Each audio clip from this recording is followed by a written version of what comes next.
السلام علیکم ورحمۃ اللہ وبرکاتہ۔ رمضان مبارک۔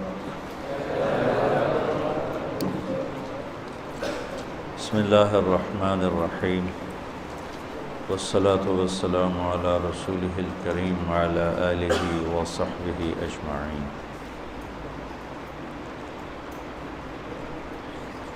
اس کو بند کرو، اس کا شور اس میں آئے گا۔ یہ پنکھا بند کرو۔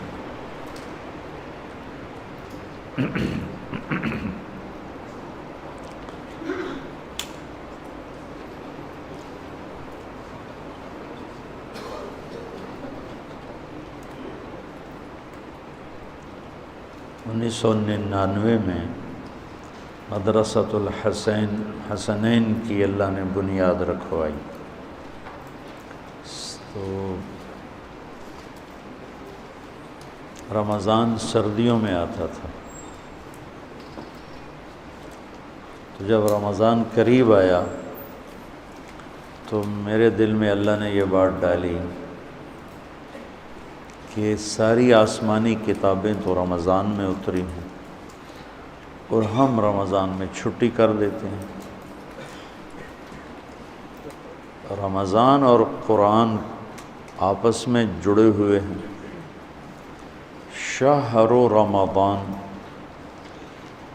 کے بعد ہوتا الذی کتب فیہ الصیام، اس کی وجہ اللہ نے کہا الذی انزل فیہ القرآن۔ یا فرق سمجھیں، کتب علیکم الصیام الگ ہو گیا، یہاں رمضان کے ساتھ قرآن۔ تو مجھے خیال آیا کہ ہمیں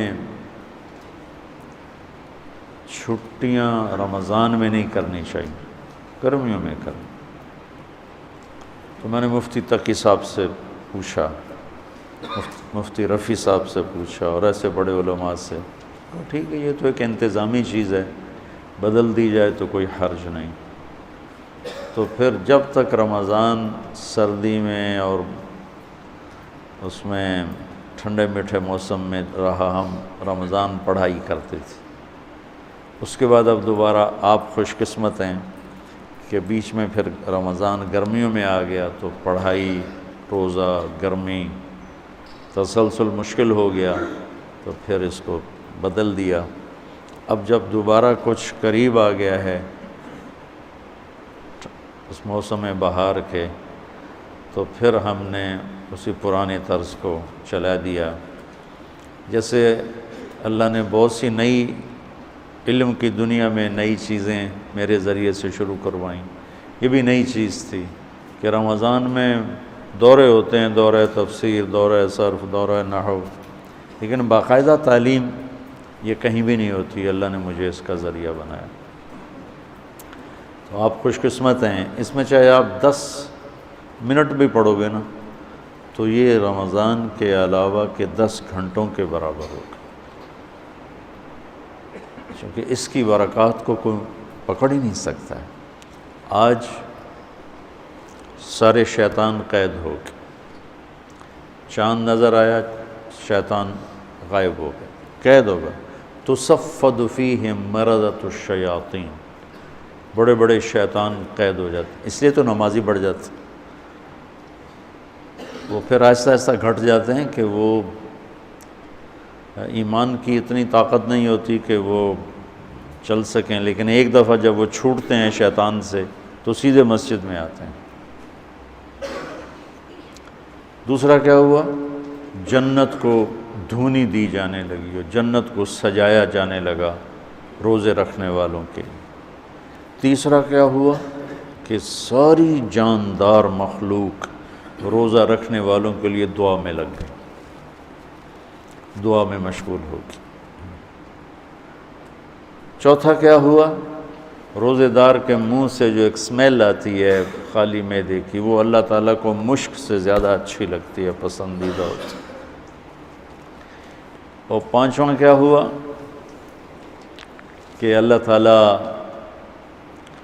رمضان کی آخری رات سب کی بخشش فرما دیتے، اور اس وقت اللہ کا عرش پہلے آسمان، روزانہ تہجد میں عرش الہی پہلے آسمان کی طرف آتا ہے۔ یہ اللہ کو پتہ ہے اس کا کیا مطلب ہے، یہ اللہ کے نبی کو پتہ ہے، ہم اس پر ایمان لائیں۔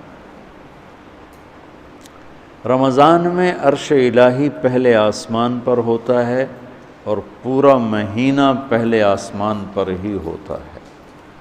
جہنم کے دروازے تالے لگا دیے گئے، جنت کے دروازے تالے کھول دیے گئے۔ پہلی امتوں کو ان باتوں میں سے ایک بات بھی نصیب نہیں تھی، ان کے لیے رمضان اور غیر رمضان ایک طرح تھا۔ فضیلت ملتی تھی، لیکن جیسے ہمیں اسپیشل خصوصی پیکج نہیں ہوتا، یہ فون والے پیکج نکالتے ہیں، تو میرے اللہ نے اس امت کے لیے خصوصی پیکج تیار کیا ہماری بخشش کے لیے۔ ہمیں رات کی نماز عطا فرمائی قرآن سننے کے لیے، چونکہ اللہ نے قرآن کو باقی رکھنا ہے۔ تو رات زبور انجیل تو ٹیمپریری کتابیں تھیں، اس لیے وہ مٹ گئیں، ان کے ترجمے پائے جاتے ہیں۔ اصل بائبل کیا تھی خود بائبل والوں کو نہیں پتہ، اصل تورات کیا تھی تورات والوں کو نہیں پتہ، وہ اصل لینگویج ختم ہو گئی۔ تو قرآن ایک واحد کتاب ہے جو اپنی اصل کے ساتھ موجود ہے۔ تو آپ کو ایک فضیلت یہ حاصل ہے کہ آپ روزے رکھیں گے، دوسری فضیلت یہ حاصل ہے کہ آپ اللہ کے راستے میں رہیں گے، تیسری فضیلت یہ ہے کہ آپ علم کی طلب میں رہیں گے۔ تو اس سے خوبصورت رمضان کسی کا نہیں ہو سکتا۔ یا جو اللہ کی راہوں میں دھکے کھا رہے ہیں، کوئی پیدل چل رہا ہے، کوئی اونٹ سراؤں میں چل رہا ہے، کوئی سفر کر رہا ہے، یا آپ ہیں جو گھر کو چھوڑ کر اللہ کا دین سیکھنے کے لیے جمع ہیں، آپ کا رمضان انتہائی عالی شان رمضان۔ اور افطار کے وقت عرش کے فرشتے جو اللہ کی تسبیح پڑھ رہے ہوتے ہیں، اللہ تعالیٰ فرماتے ہیں کہ میری تسبیح چھوڑ دو اور افطار کرنے والوں کی دعا پہ آمین کہو۔ تو جب لوگ اکٹھے ہوتے ہیں افطاری کے لیے، حرمین میں بڑا ایمانی روح پرور منظر ہوتا ہے دیکھنے والا، کہ لوگ وہاں اپنے دسترخوان لگاتے ہیں، پھر دوڑ لگاتے ہیں لوگوں کو پکڑنا، بھی آپ میرے دسترخوان آپ میرے دسترخوان پر ہیں۔ چھوٹے چھوٹے بچے اور بڑے بڑے شیخ، ان کے مالدار رئیس نواب ٹائپ لوگ، وہ بھی نوکروں کی طرح بھاگ رہے ہوتے ہیں کہ آپ میرے دسترخوان آپ میرے دسترخوان پر آ جائیں۔ دسترخوان زیادہ ہوتے ہیں اور لوگ باہر بھی ہوتے ہیں، بکھرے ہوتے ہیں، تو ہر ایک کی تمنا ہوتی ہے کہ لوگ میرے دسترخوان پر سارے آ جائیں۔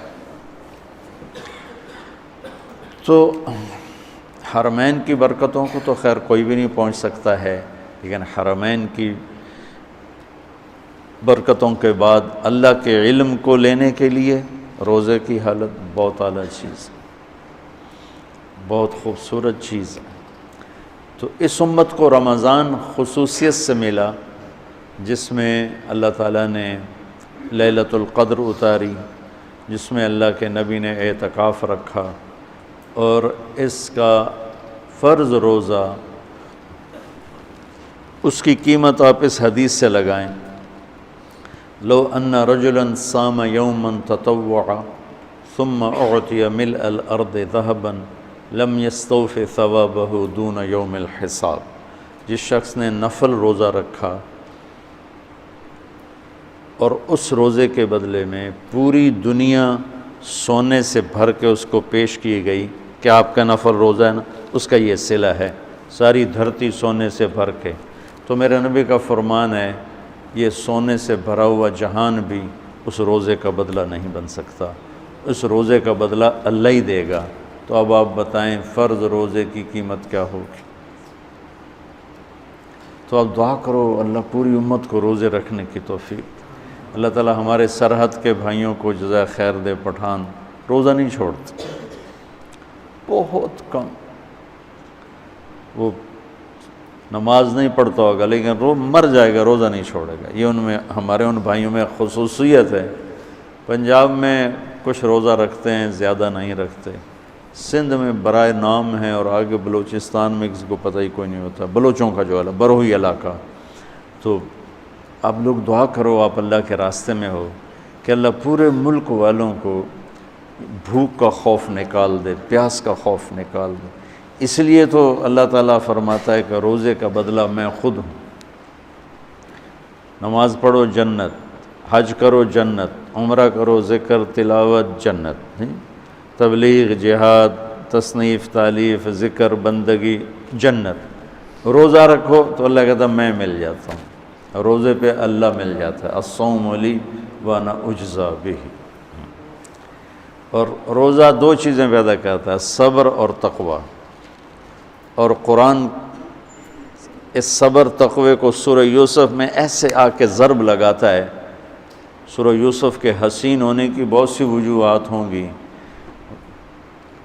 ڈھونڈتا رہتا ہوں، کبھی ملی نہیں۔ کسی مفسر نے خاص طور پہ اس کو اجاگر بھی نہیں کیا، تو مجھے اس میں یہ ایک بات نظر آتی ہے کہ سارے قرآن کو دو لفظوں میں بیان کر کے اس کا نتیجہ بیان کر دیا، اور پیچھے پوری کہانی لائے، اور اس کہانی کے ساتھ پھر ان دو لفظوں کو جوڑ کے ایسے ٹھا کر کے اعلان کیا کہ جب یوسف علیہ السلام کے بھائیوں نے غلہ مانگا تو انہوں نے ایسے نقاب کشائی کی، نقاب رکھتے تھے یوسف علیہ السلام اس طرح کہ ان کے حسن سے کوئی فتنے میں نہ پڑ جائے، اس لیے نقاب رکھتے تھے۔ تو جب وہ بھائی آئے اور اللہ کی طرف سے اجازت ہو گئی تو انہوں نے یوں کیا، هل علمتم ما فعلتم بیوسف وأخیہ اذ انتم جاہلون۔ آپ کو تو یاد نہیں ہوگا چونکہ آپ نے جان بوجھ کے تو کیا نہیں تھا۔ سبحان اللہ، کیا کمال اخلاق ہیں۔ آپ سب سورہ یوسف پڑھتے ہو تو ماشاءاللہ تم ویسے بھی تلاوت کرو تمہیں سمجھ میں آتی ہے کہ عربی تمہاری بہت اعلیٰ ہے۔ کس طرح نکالا اور کس دھوکے اور فریب کے ساتھ، پھر مارتے پیٹتے کنویں میں پھینکا، پھر قافلے کو بیچا، اور جب یوسف علیہ السلام کے اقتدار آیا ہے اور بدلہ لینے کا وقت ہے تو کہہ رہے ہیں هل علمتم۔ حل وہاں بولا جاتا ہے جہاں مجھے یہ پتہ ہو کہ آپ جانتے نہیں میں کیا کہنے والا ہوں، تو میں کہتا ہوں آپ کو پتہ چلا، یہ ہے حل، آپ کو معلوم ہوا، اس کو حل کہتے ہیں۔ هل علمتم، آپ کو پتہ نہیں چلا، آپ کو پتہ نہیں تھا، کچھ چھوٹی موٹی بھول ہو گئی آپ کی یوسف۔ فعلا عربی کی تعبیر کا سب سے کمزور لفظ ہے، فعلا سب سے کمزور لفظ۔ تو فعلتم، تعدیتم، ظلمتم، کتنا کچھ آ سکتا تھا، جہلتم، فعلتم سب سے کمزور تعبیر، وہ تھوڑا بہت آپ نے کیا تھا۔ تو اس وقت اخوت یوسف کی جو دو مختلف کیفیتیں، خوف، امید، یقین، شک، آس، یاس، وہ جو عجیب جذبات بنتے ہیں، ان کو قرآن نے یوں نقل کیا، اِنَّکَ لَأَنْتَ یوسف، اِنَّکَ شک، لَأَنْتَ یقین، اِنَّکَ خوف، لَأَنْتَ امید، اِنَّکَ پریشانی، لَأَنْتَ اطمینان۔ اور ذرا میرا چہرہ دیکھنا، صرف یہ الفاظ نہیں تھے بلکہ چہرہ بھی ترجمانی کرتا ہے۔ جو کچھ آدمی بعض اوقات باتیں جو زبان پہ آ نہ سکیں، آنکھوں نے کہیں، آنکھوں نے سنی، تو چہرہ بولتا ہے۔ تو یوسف کے بھائی یوں کر رہے تھے، یہ کسی تفسیر سے نہیں بیان کر رہا ہوں، اس لفظ میں جو تصویر مجھے اللہ نے دکھائی ہے نا، میں وہ بیان کر رہا ہوں۔ اِنَّکَ لَأَنْتَ یوسف، لہجہ سنو، لہجہ، اِنَّکَ لَأَنْتَ یوسف، سبحان اللہ۔ اس میں ساری چیزیں، دو متضاد، خوف، امید، شک، یقین، ڈر، امن، اندیشہ، اطمینان، کہ بھائی ہے مہربانی کرے گا، پر ان میں زیادتی کی ہے بدلہ لے گا، بھائی ہے معاف کرے گا، بادشاہ بن چکا ہے ہمیں تباہ کر دے گا۔ یہ ان سارے کیفیات کا اِنَّکَ شک، خوف، لَأَنْتَ یوسف، اس کے ساتھ ان کا چہرہ تبدیل ہوا ہے۔ قال انا یوسف وہذا اخی قد من اللہ علینا انہ من یتق ویصبر فإن اللہ لا یضیع اجر المحسنین۔ جو تقوی اور صبر اختیار کرتا ہے اللہ اسے کبھی ضائع نہیں کرتا۔ یہ بات پتہ نہیں میں سمجھا سکوں کہ نہیں۔ اس انداز میں صبر اور تقوی کو لائے کہ پوری طاقت کے ساتھ آ کے دھماکہ کیا۔ سورہ یوسف کے حسن میں ایک یہ بھی خوبصورت حسن ہے کہ سارے قرآن کو نچوڑ کے یوں پیش کیا۔ روزہ کیا کرتا ہے؟ صبر بھی دیتا ہے، تقوی بھی دیتا ہے۔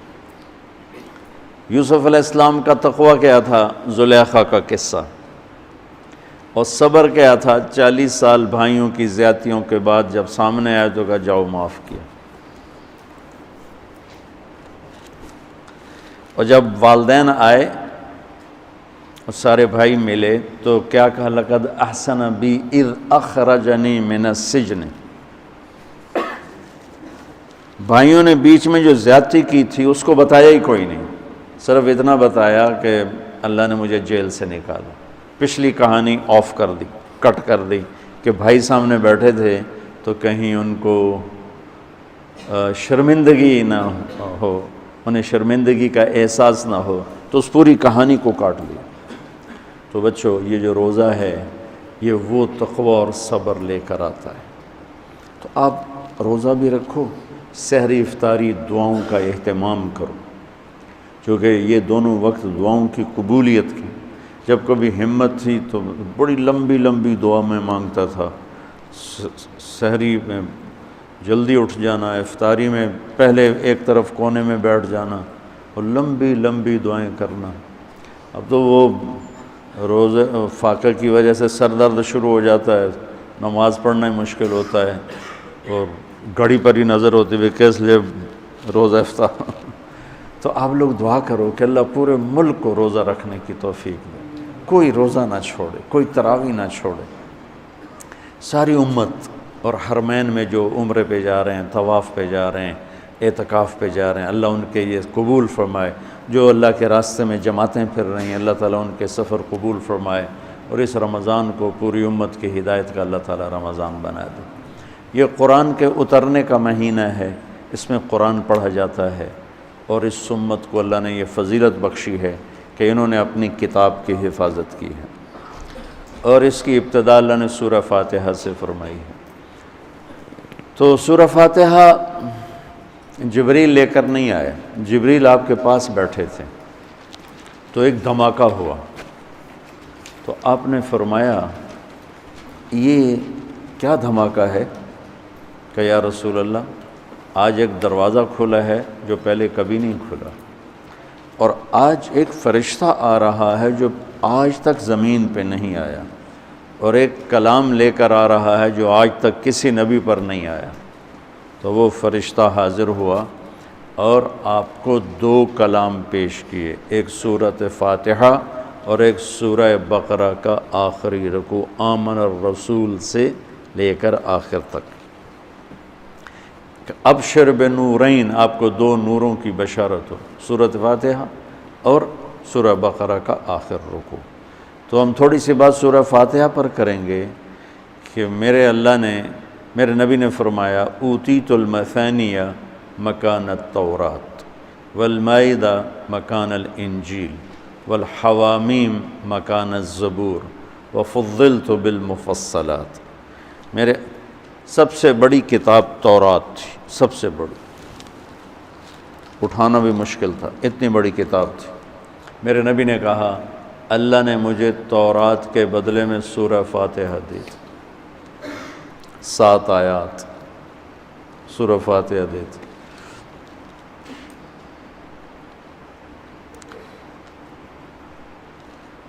اور انجیل کے بدلے مجھے اللہ تعالیٰ نے سورہ مائدہ دے دی، انجیل سورہ مائدہ۔ حوامیم یعنی حامیم سے 7 سورتیں شروع ہوتی ہیں، 26ویں پارے سے وہ 25ویں پارے سے 24ویں پارے سے وہ شروع ہوتی ہیں اور 28ویں تک غالباً جاتی ہیں، 7 صورتیں کٹھی، حامیم حامیم حامیم حامیم۔ تو زبور کے بدلے اللہ نے مجھے حامیم عطا فرمائی، اور باقی قرآن کے ذریعے سے مجھے عزت اور فضیلت عطا فرمائی۔ سورہ فاتحہ امام راضی رحمۃ اللہ علیہ ایک دفعہ اپنے خطبہ میں فرمانے لگے کہ اس سے 10,000 مسائل نکلتے ہیں، تو بعض لوگوں نے ان کا مذاق اڑایا۔ وہ مذاق اڑانا تفسیر رازی کا سبب بنا، تفسیر کبیر کا، کہ فرمایا کہ جب انہوں نے میرا مذاق اڑایا تو میں نے اللہ کا نام لے کر قلم اٹھایا اور میں نے لکھنا شروع کیا۔ پہلی جلد سورہ فاتحہ پر ہے اور 10,000 مسائل اس بندے نے نکال کے پیش کیے ہیں امت کو۔ کبھی موقع ملے تو آپ پڑھ لینا۔ اور حضرت علی کا فرمان ہے، امام المتقین، حضرت علی کے بارے میں اللہ کے نبی نے فرمایا، من کنت مولاہ فعلی مولاہ، جس کا میں مولا ہوں علی اس کا مولا ہے۔ اور یہاں مولا سے مراد دوست نہیں ہے، یہ ہم دوست کا ترجمہ کرتے ہیں آقا، سردار، جس کا میں سردار ہوں علی اس کے سردار ہیں۔ اس کے پیچھے ایک کافی پس منظر میں بہت سی چیزیں ہیں، ان کی صفائی کرنے کے لیے میرے نبی نے غدیر خم پر یہ حدیث بیان فرمائی خطبے میں کہ جس کا میں مولا ہوں اس کا علی مولا ہے۔ تو یہ چند دن پہلے مجھے خیال آیا کہ ہمیں حضرت علی نہیں کہنا چاہیے، ہمیں مولا علی کہنا چاہیے، کہ میرے نبی ہمیں ان کو ہمارا مولا بنا کے گئے ہیں۔ ہم سمجھتے ہیں صرف یہ شیعہ کہتے ہیں مولا علی، وہ صحیح کہتے ہیں، من کنت مولاہ فعلی مولاہ۔ آپ سب کے چہروں پہ میں حیرانی دیکھ رہا ہوں، حالانکہ میں آپ کو صحیح حدیث پیش کر رہا ہوں، من کنت مولاہ فعلی مولاہ، جس کا میں مولا ہوں علی اس کا مولا ہے۔ تو میں اب حضرت علی نہیں کہتا، میں کہتا ہوں مولا علی، کہ ان کا حق ہے۔ جیسے ہر صحابی کی بعض خصوصیات ہیں جو دوسرے میں نہیں۔ آپ نے ابو بکر سب سے بڑی ہستی ہیں صحابہ میں، ان کو نہیں، آپ نے کہا کہ تو جنت میں میرے آگے آگے چلتا ہے۔ بلال کو کہا کیا بات ہے، جب جنت میں جاتا ہوں مجھ سے آگے آگے چلتا نظر آتا ہے۔ جزوی فضیلت، سارے لوگ پیدل چلیں گے، میں براق پہ چلوں گا، میرے نبی نے فرمایا، اور بلال میرے آگے سرخ اونٹنی پہ بیٹھ کے چلے گا، یہ جزوی فضیلت۔ جنت میں جانے لگوں گا تو جنت کی سواری کی لگام ایسے نیچے گرے گی۔ نیچے گرنے کا مطلب ہے کوئی ڈرائیور آئے گا، کوچوان آئے گا جو چلائے گا، تو بلال حبشی کو یہ رسی پکڑائی جائے گی۔ تو اس طرح یہ جزوی فضائل کسی کے کسی طرح، کسی کے کسی طرح ہیں۔ تو مجھے خیال ہے کہ ہم اہل البیت کے حق میں بڑی کوتاہی کرتے ہیں، بہت کوتاہی کرتے ہیں۔ ہم اللہ کے نبی کی اولاد کے تذکرے نہیں کرتے، اس سے ان سے محبت کی گرمی بھی نہیں پیدا ہوتی۔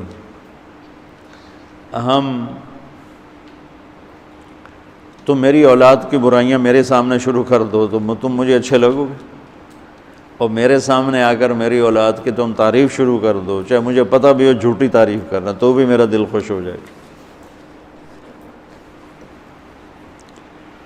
تو ہم نے نا اللہ کے نبی کے گھرانے کے بارے میں بہت کوتاہی کی ہے، بہت کوتاہی کی۔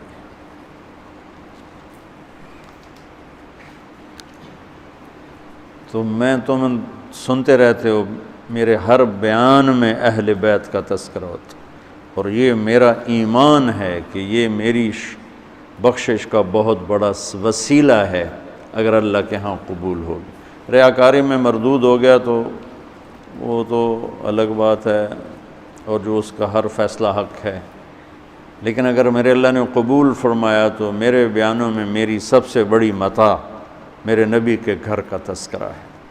میں اس سے اندر کی محبت سے بھر کے کرتا ہوں،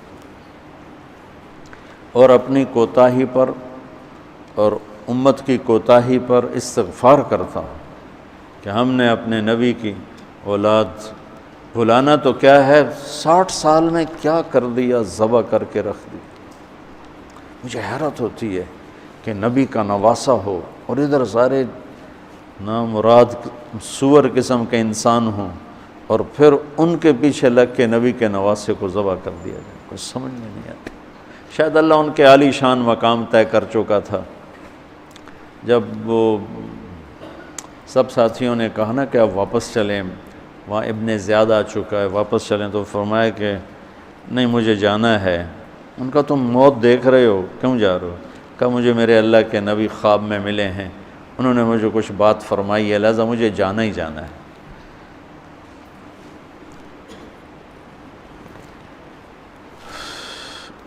میں پتہ نہیں بیان کیا کر رہا تھا حضرت علی کا،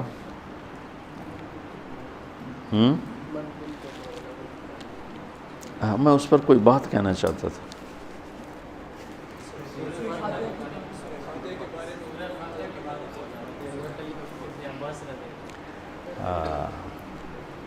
مولا علی نے فرمایا اگر میں سورہ فاتحہ کی تفسیر کروں، سورۃ فاتحہ کی تفسیر لکھواؤں تو 70 اونٹوں پہ لادی جائے گی، 70 اونٹوں پہ۔ اور یہ خالی دعویٰ نہیں تھا، ایک حدیث اور سنو۔ ایک دفعہ عشاء کی نماز پڑھا کے تشریف فرما ہوئے اور فرمایا آؤ آج میں تمہیں سورہ فاتحہ کی تفسیر سناؤں۔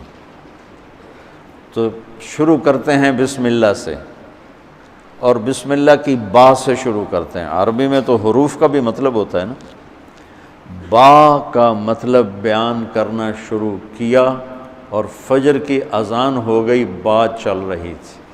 سبحان اللہ۔ ہم نے تو تم نے تو شاید وہ کتاب دیکھی نہیں، وہ شرح میت عامل الباء للالصاق مررت بزید، ہمیں تو بس اتنا ہی آتا ہے۔ یا حرف جر ہے، باؤ تاؤ کاف و لام و واؤ منز و مزخلا رب حاش من عدا حتی، کیا ہے حتی الہ، وہ جو نحمیر زبانی یاد کی تھی۔ تو سورۃ فاتحہ سارے آسمانی کلاموں کا، جتنے آسمان سے کلام اترے، کتابیں اتریں، اس کا خلاصہ ہے قرآن، اور قرآن کا خلاصہ ہے سورۃ فاتحہ، اور سورۃ فاتحہ کا خلاصہ ہے ایاک نعبد و ایاک نستعین۔ ایک اور طرح، سارے آسمانی کلاموں کا سردار ہے قرآن، اور قرآن کا سردار ہے سورۃ بقرہ، اور سورۃ بقرہ کا سردار ہے آیت الکرسی، اللہ لا الہ الا ہو۔ تو آسمانی علوم کا خلاصہ قرآن، اور قرآن کا خلاصہ سورۃ فاتحہ، اور سورۃ فاتحہ کا خلاصہ ایاک نعبد و ایاک نستعین۔ یا اللہ صرف تیری بندگی، یا اللہ صرف تجھ سے مدد، ایاک سارے طرفوں سے، وَإِذَا سَأَلْتَ فَاسْأَلِ اللَّهِ وَإِذَا اسْتَعَنْتَ فَاسْتَعِنْ بِاللَّهِ، ایاک کہ یا اللہ صرف تیری بندگی، اور یا اللہ صرف تجھی سے مانگنا، تیرے آگے جو لب ہے، دنیا بھی اسی سے مانگنی ہے اور آخرت بھی اسی سے مانگنی ہے۔ اللہ نے ہمیں دنیا پہلے سکھائی، آخرت بعد میں سکھائی۔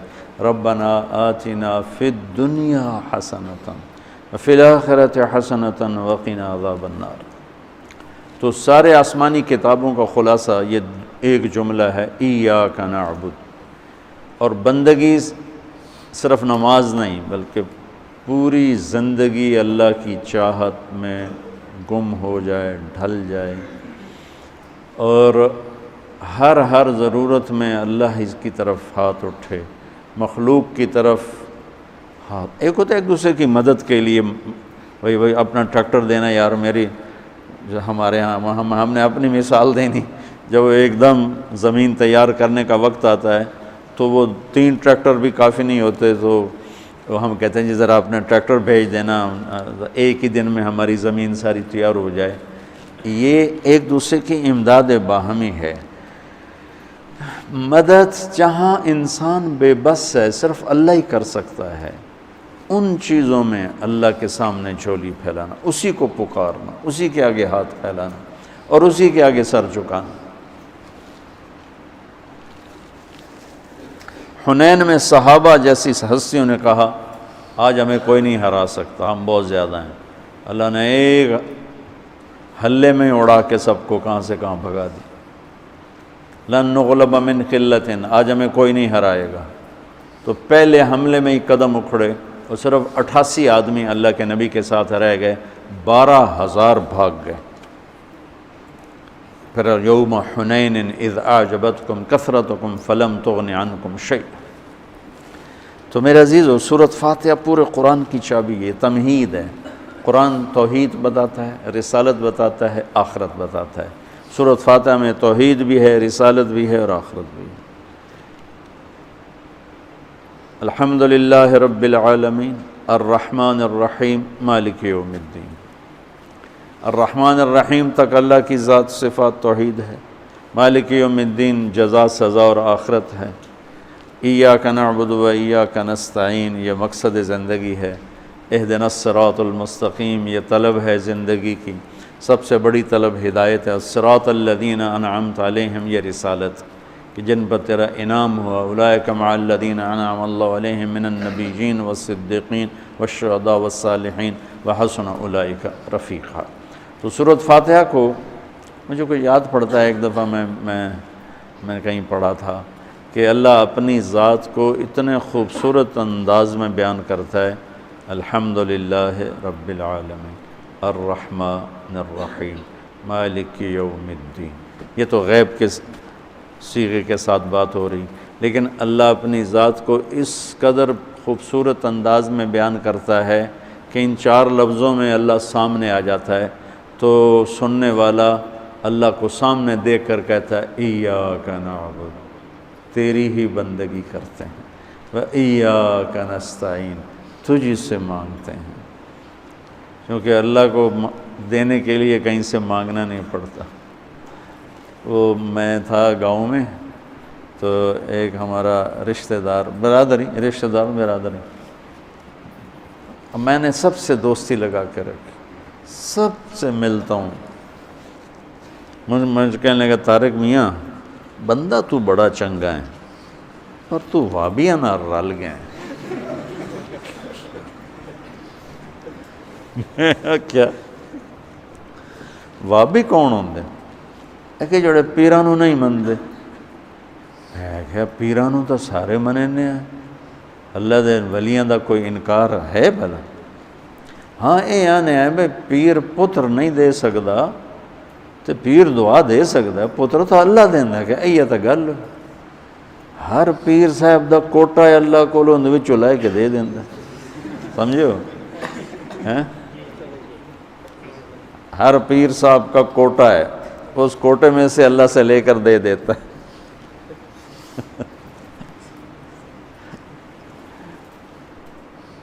علم و باج کرے فقیری کافر مرے دیوانہ ہو، ساسے وریاں کرے عبادت کلو اللہ تو رہے بیگانہ ہو۔ سلطان باہو رحمۃ اللہ علیہ کے 2 بول ہیں۔ تو ابراہیم علیہ السلام نے آگ میں جاتے ہوئے جبریل اور ہوا کے فرشتوں کو کہہ دیا تھا اما الیک فلا واما الی اللہ فنعم ایاک نعبد و ایاک نستعین۔ اللہ تعالیٰ نے اپنی ذات کو اس خوبصورت انداز میں پیش کیا کہ جیسے ہم اللہ کو دیکھ کر کہہ رہے ہیں ایاک نعبد و ایاک نستعین، یا اللہ صرف تیری بندگی کریں گے، یہ سر اور کہیں نہیں چکے گا، اور یا اللہ صرف تجھ سے مانگیں گے اور کسی سے نہیں مانگیں گے۔ قرآن وہ میں نے پہلے ایک مثال سے بتا دیا، یہ استعانت بالغیر نہیں ہے، بھئی مجھے قرض چاہیے اب مجھے 1 لاکھ روپیہ دے دیں، یہ اس میں نہیں آتا ہے۔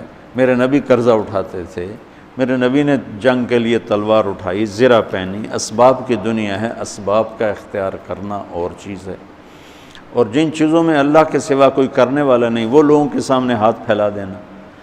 ادھر ہم لیا گئے تو وہاں ایک پیر جگی گدی تھی، تو ان کے پیر صاحب سے ملاقات کی، انہوں نے بہت محبت کی، تو ہم فاتحہ پڑھنے گئے تو وہاں ان پڑھ عورتیں بیٹھے، پیر جگی پتر دیویں آ، پیر جگی پتر دیویں آ۔ اللہ ان کو معاف کر دے گا، ان کو پتہ ہی کوئی نہیں ہے کہ پتر کون دیتا ہے، وہ سمجھو پیر ہی دیتا ہے، پیر جگی پتر دیویں آ۔ تو استعانت صرف اللہ سے۔ اگر آپ نماز کی عادت ڈال لو نا، آپ پڑھتے ہو لیکن ہر حاجت میں مصلی پہ آ جاؤ، پھر آپ کو ایاک نستعین کا مزہ آئے گا۔ اپنی حاجت نماز کے ذریعے اللہ کے سامنے رکھو۔ ایک بدو طواف کر رہا تھا، یا اللہ تجھے پتہ ہے نا میں بھی بھوکا ہوں اور میری اونٹنی بھی بھوکی ہے، اور مجھے کھانے کو میرے بچے بھی بھوکے اور میں بھی بھوکا۔ ایک آدمی ساز سن رہا تھا تو اس نے جلدی سے اپنے تھیلی نکالی درہموں کی، کہ میرے بھائی قبول فرما، کا پیچھے ہٹ۔ تو اس سے لینا ہوتا تو اس کے گھر میں آتا، جس کے گھر آیا ہوں اسی سے لینا، چل چل مجھے نہیں چاہیے۔ وہ طواف سے فارغ ہوا ہے تو اعلان ہوا فلاں ابن و فلاں کہاں ہے؟ تو یہ خود تھے، کہا جی میں ہوں۔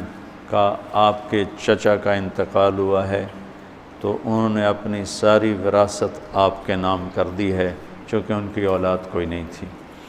تو 1 منٹ میں اللہ تعالیٰ نے قبول فرمائی۔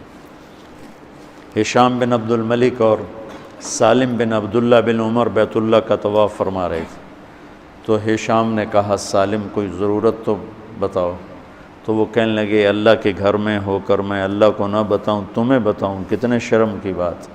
تو ہشام چپ ہو گیا۔ ہشام بادشاہ تھا بنو امیہ کا۔ تو جب دونوں باہر نکلے تو ہشام نے کہا اچھا اب تو بولیے، کوئی ضرورت بتائیں۔ تو سالم بن عبداللہ بن عمر، حضرت عمر کے پوتے، کہنے لگے کیا بتاؤں، دنیا کی یا آخرت کی؟ وہ کہنے لگا دنیا کی بتاؤ، آخرت کی میں کیا پوری کروں گا؟ تو وہ کہنے لگے دنیا تو کبھی اللہ سے نہیں مانگی، تجھ سے کیا مانگا؟ ما سألت من یملکھا فکیف من لا یملکھا۔ جو دنیا کا شہنشاہ ہے، دنیا تو اس سے کبھی نہیں مانگی، تم سے کیا مانگوں گا؟ تو میرے عزیزو، سارے قرآن کا خلاصہ یہ 2 لفظ ہیں، ایاک نعبد۔ امت اللہ کے سامنے سر جھکا دے، ہر حرام چھوڑ دے، ہر حلال پہ آ جائے۔ بندگی صرف نماز نہیں ہے، بازار کی بندگی کیا ہے؟ سچائی، ناپ تول کا پورا ہونا، وعدے کو وفا کرنا، کھوٹ ملاوٹ سے بچنا، یہ بازار کی عبادت ہے۔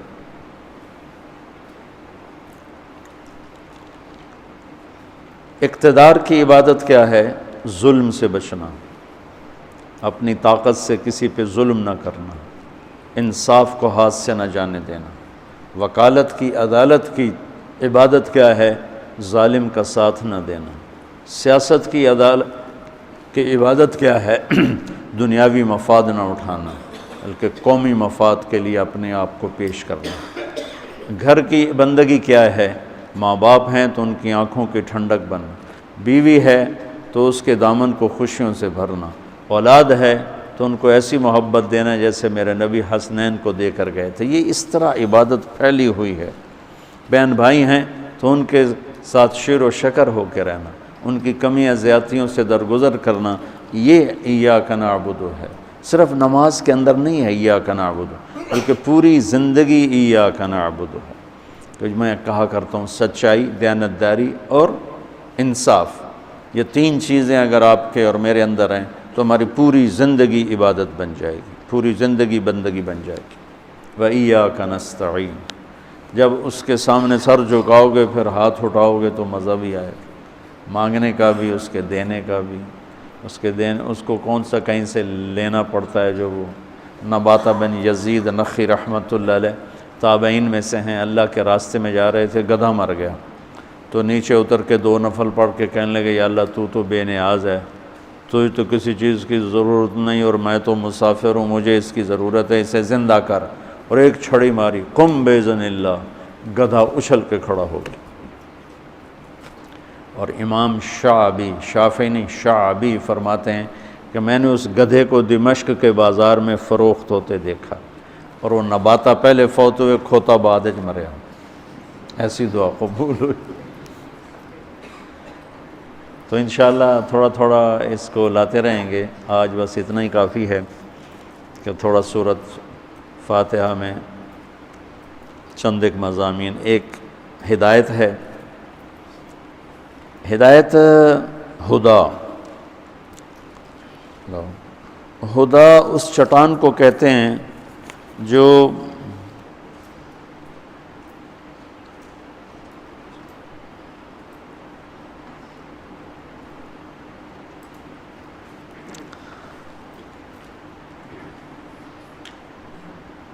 یہ کہتے ہیں کہ بھائی اس کو ذرا بند کر دو، یہ کہتے ہیں شیعہ اس حدیث سے مولا کے لفظ سے خلیفہ اول مراد لیتے ہیں اور مولا سے مراد حضرت علی کو خدا کا درجہ دیتے ہیں، یہ بات غلط ہے۔ اس لیے یہ کہنا کہ شیعہ ٹھیک کہتے ہیں تو اس میں شبہ پیدا ہوتا ہے کہ ہمارا مولا کہنا تو اور ہے۔ خلیفہ اول مراد لیتے ہیں، یہ ان کی خطا ہے، بند ہے نا، ہاں یہ ان کی خطا ہے، گمراہی ہے، اور خدا کا درجہ یہ ان پر بہتان ہے۔ ان کے جاہل لوگ جیسے بریلیوں کے جاہل پیر جگی پتر دیویں آ، تو بریلیویت کا یہ پیغام ہرگز نہیں ہے۔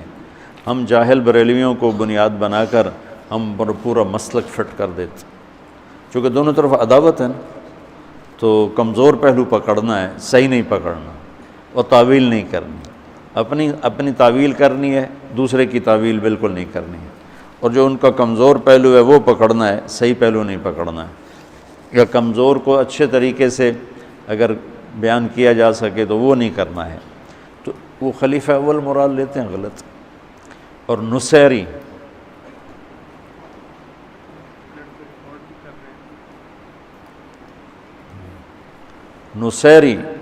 نصیری جو یہ ہے آپ کا شام کا صدر بشار، نصیریہ میں حضرت علی کو خدا کا درجہ دیتے ہیں اور اس کو شیعہ بھی رد کرتے ہیں، ان کو کفر کا درجہ دیتے ہیں ان کے۔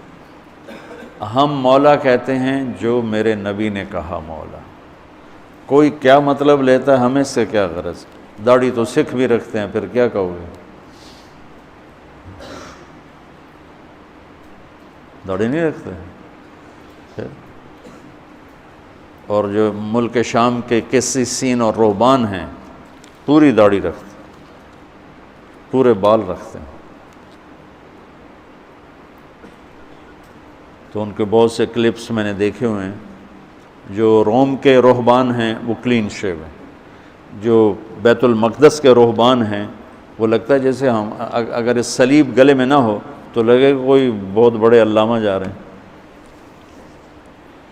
تو جب میرے نبی کہہ رہے ہیں من کنت مولاہ فعلی مولاہ، اس کے بعد کوئی تعویل کی گنجائش ہی کوئی نہیں، ہم اسی معنی میں لیتے ہیں جو صحیح معنی ہے۔ ہم نے صحیح معنی میں لینا چھوڑ دیا، انہوں نے غلط میں لے لیا۔ آپ صحیح معنی میں لیتے تو وہ غلط میں کم جاتے۔ تو بچوں، تعصب کوئی اچھی چیز نہیں ہے۔ جتنا کوئی گمراہ ہونا اتنا اس سے ہمدردی ہونی چاہیے کہ یا اللہ یہ جہنم میں چلا جائے، اسے کسی طرح اس کو بچا لے۔ انور شاہ صاحب ٹرین پہ چڑھنے لگے تو ایک سکھ اترا، تو شاہ صاحب نے کیا ہائے، تو وہ کہتا ہے مولوی جی کیوں ہے؟ تو شاہ صاحب نے کہا ایسا خوبصورت چہرہ جہنم میں جلے گا، اس نے وہیں کلمہ پڑھ لیا۔ یہ مقصود ہے وراثت علم، وراثت انبیاء میں یہ درد ہے، وراثت انبیاء۔ کہ جو جتنا دین سے دور ہے اتنا اس سے محبت کرو کہ بچ جائے، کہیں جہنم سے بچ جائے۔ اللہ کے نبی نے آخری حد تک ابو جہل کی اتنی منتیں کی کہ ابو جہل کہنے لگا بس کرو، حل انت منتہن، بس کرو، میں قیامت کے دن گواہی دے دوں گا کہ تو نے اپنے رب کا پیغام ہمیں